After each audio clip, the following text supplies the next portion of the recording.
Hello everyone, I am Heather and I am here to give you what I hope might be the final video in my ankle injury series. I am filming this video on Tuesday, June 1st, the day after Memorial Day 2021, and I went back to my podiatrist this morning for what I think will be my final appointment with him for this injury. If you didn't see my last ankle update video, I will link it right up here. That was the video at which he gave me the results of my MRI that I had in the middle of April.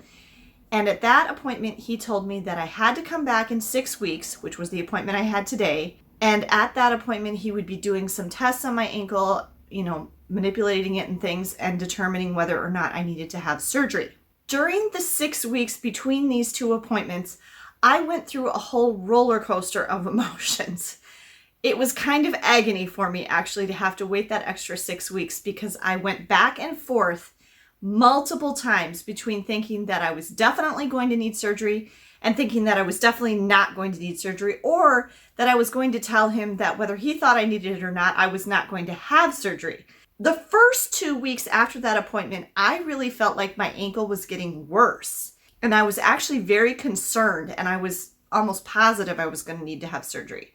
But then the next few weeks, it seemed fine. And my kids and I discussed it. My mom and I discussed it. I could walk around the house basically fine. It even looked basically normal.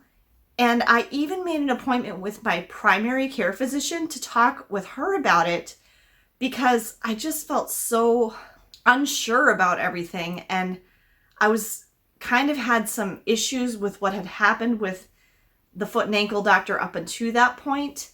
And so I wanted to talk it all over with her. And we had a very good long discussion. I actually really hope there was nobody. It was a late in the afternoon on a Friday appointment, but I really hope there was nobody scheduled after me because we were talking for a very long time. And when we came out of the appointment at the end, the clinic was dark and everybody was gone. So I really like my primary care physician. She's very, very nice, and she takes all the time you need with the patients, and she really listens. And she examined it herself and everything, but she admitted that she doesn't know that much about ankles, so she really couldn't give me a good assessment. But she did tell me some other things about surgeries in general on like your legs and injuries and joints and things that had me thinking about some things and sort of gave me some more information that was helpful. Another thing that I did during the 6 weeks between these two appointments was I spent a lot of time doing research. I read as many like medical journal articles and scientific articles and case studies and things that I could find about my particular injury and about the type of surgery that the doctor had told me he was considering for me. And I had a lot of questions and I had a lot of concerns. So I definitely did want to go back to this appointment today, and I even typed up all my questions, which ended up being completely pointless. I ended up having a whole bunch of questions, but they basically weren't any of the questions I had typed down ahead of time, and I will tell you why in a second. But from that research, one of the things I learned was for this type of syndesmosis injury of the ankle, which is what I have, and that type of surgery, the determining factor of whether or not to do the surgery is if the ankle is unstable or not. And that was the main test that he was doing when he felt around on my ankle today, was to see if it was unstable or not. Now, when I went into the appointment today, the main things were, I do not feel like it's unstable. And if anything, I feel like it's kind of stiff. And the other thing is, I felt like my range of motion in my ankle compared to the other one is good, and that they're basically the same. And the place where I'm having pain is just like behind that bone on the outside of my foot, kind of really concentrated now. And it's kind of a sharpish pain. And from how my ankle feels, I kind of felt like that anterior tibiofibular ligament felt like it was doing well and had healed well, and it was more the stuff behind, the posterior stuff, that still had some pain and issues. And I'm still having trouble with the same three things: going down the stairs, holding the brake pedal when I'm driving, having to hold it like at a stop sign or a stoplight, and if I walk any significant distance, it starts to hurt. But really, my only symptom at this point is pain. So the two big takeaways from my appointment today, and he talked to me about a lot of things, and he did a whole bunch of stuff to my ankle and moved it around and did a whole bunch of things to it. I was quite pleased that, I mean, it's kind of sore now from him doing that, but I was quite pleased that in all the things he did to my ankle and all the ways he bent it around and moved it and everything, it really didn't hurt at all when he was doing it. Except for that one place right behind the bone. When he would push on that, that is very sore and tender. The two big takeaways were, number one, I do not need surgery. He agreed with me. When he felt it, he was concerned about those two bones, the tibia and the fibula, being too loose. That was what he was concerned about. And he said they do not feel that way. So he was happy with that. And then he didn't really talk about surgery at all. And I kept trying to like kind of bring up the surgery thing again. He finally kind of said, Heather, I don't want you to worry about things that aren't happening. So he kind of like shut that down. The other thing was he agreed with me that things felt tight, that it did feel tight. And he brought up that what I'm probably dealing with at this point, since it's been 6 months since my injury, is scar tissue formation. The other big takeaway from this appointment was the truth has come out. Whereas up to this point in all my appointments, I felt like he was kind of going with the best case scenario, like he didn't want to scare me. And then each time, remember in one of the past videos, I said like, it felt like every time he was just adding more time. Well, today he told me, first of all, you really injured your ankle severely. This was a very severe injury to your ankle. And you tore a whole bunch of stuff in your ankle. I mean, he was pointing. He's like, you tore this, you tore this, you tore this. I tore like a whole bunch of stuff. And he said, an injury of this type easily can take 12, 15, 18 months to fully heal. And once he said that, I'm like, oh, well, now that you tell me that, I don't feel so freaked out anymore, because if he knows that that's how long it's going to take to heal, you know, now he knows, now that I had the MRI and everything, I'm not nearly as worried as I was before. The point I'm at with pain and mobility seems pretty normal given that timeline. I asked him, why do I still have that swelling, that bulge on the outside of the right ankle? And he said, oh, that can take a long time. He said, there's people who the swelling doesn't completely disappear for a year.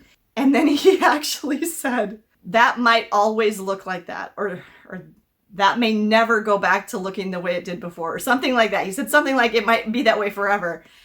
And that made me go ding, ding, ding. And I saved it on my phone. My friend Morgan in Germany sent me this.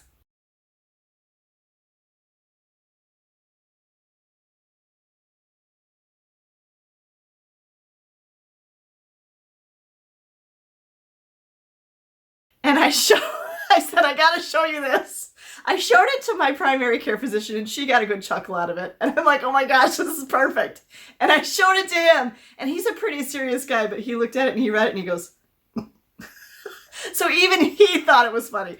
And it's so true. And he goes, well, I don't know about 7 years, but yeah. The reason I'm putting this video up as late as I am, since I'm filming it on the 1st, right after the same day that I had the appointment, but I'm not putting it up because I have my videos, I talked about this previously, I have them all scheduled for June because we're going to be traveling later this month, and I didn't want to mess up my schedule again. And the reason I was originally putting it on this day is because I wanted to leave some space in case he did tell me that I needed surgery, and if he had, I really did want to get a second opinion. But since he's confident, and I believe he's right, that I don't need surgery, I don't see the need to get a second opinion at this point. So he talked to me a lot about the anatomy of my ankle and stuff, and he was moving it around, and a couple of things that stuck out to me. One is that he said it's a common misconception. People think your ankle is supposed to move all sorts of ways, but he said your ankle is really only designed to do that up and down. That's the only thing your foot's actually supposed to be able to do. He was very happy with the up and down of my foot. It hurts a little to do it now because he was pushing on it. But he said people think it's supposed to turn and move other ways, and it's really not. That's how you injure it. I mean, the other key things that I took away were that swelling and that bulge on the right side might take a very long time to go away and might never go away. that the timeline for how long this is going to take to heal is long. It's a long timeline. So that gives me more realistic expectations for myself. He said what I need at this point was to have my ankle distracted. And when he first said that, he said the word distracted, and then he picked up my foot and was gonna start to do something with it, picked up my whole leg. And all I could think was, wait, he said, you need somebody big and strong like me, because he's a big muscular guy. He said, you need somebody big and strong like me. And then he said distracted. And all I started thinking was when you push somebody's dislocated shoulder back into the socket or something. And I'm like, oh my God, what's he doing? Is he talking to me to distract me? And he's going to do something really horrible, painful to my foot. But no, the term distracted actually means what he was doing to my ankle. And basically it's kind of like stretching it out, basically. And so he took a hold of my foot and pulled really hard and distracted my ankle. And it didn't really hurt. The only place that hurt was he had one finger in that spot where it's real tender behind that bone. And he said, yeah, I'm sorry, I was kind of pushing real hard there or whatever. But he did it for quite a while, a good minute. He was pulling on it. And I didn't pay too much attention right away. But when I got in the car and was driving home afterwards, oh my gosh, my ankle feels so much better.